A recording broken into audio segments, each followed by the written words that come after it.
It's Wednesday, April 9th, 2008. I'm James Kotecki. Welcome to the show, back again with our good old graphic behind us. The big story, of course, today is yesterday's Senate testimony of General David Petraeus and Ambassador Ryan Crocker on Iraq. All three presidential candidates got a chance to question the duo, and each used the testimony as a chance to honestly and openly learn more about the situation in Iraq.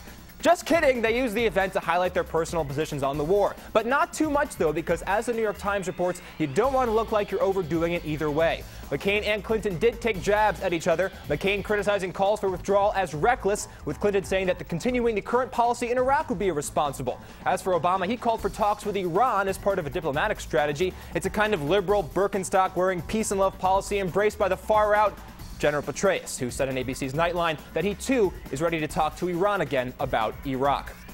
Next, the New York Times reports that West Virginia Senator John D. Rockefeller IV, known to his friends as Jay and known to Barack Obama as a supporter, recently came under fire from the McCain campaign for stating in the Charleston Gazette that McCain serves as a fighter pilot who dropped bombs from high altitudes, did not give him a good understanding about the lives of people on the ground. Rockefeller has since apologized to McCain, who has accepted his contrition. The reason for this quick apology? Well, perhaps someone pointed out to the senator that the name John D. Rockefeller IV doesn't exactly connote firsthand experience with the concerns of regular people. I know he worked for the Peace Corps and other volunteer endeavors, but having a prominent commercial building complex in Midtown Manhattan named after your family, well, it gives off a certain impression.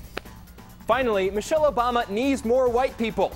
That was apparently the conclusion of the Obama advance team selecting the crowd to sit behind Mrs. Obama at a Pittsburgh event. Reporters for Carnegie Mellon's school paper, The Tartan, apparently heard one event coordinator telling another, "Get me more white people. We need more white people."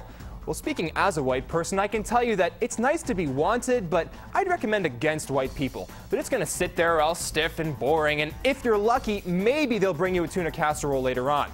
But event coordinators weren't just shuffling white people around either. Apparently they told a young Asian girl that, "We're sorry, we're going to move you, but it's going to look so pretty though." Well, I'm sure that girl felt great knowing the photographs and video of the event would look so much prettier with her not in them. But as Politico's Ben Smith points out, all campaigns do this kind of diversity staging, just usually not so openly. I'm sure McCain staffers are constantly asking for more white people. All the time. Well, that's it for today's hit. Check out Politico.com/nothing for more stories. And don't worry, if you're thinking of watching this show, it don't matter if you're black or white. Yeah, right here on Kotecki TV.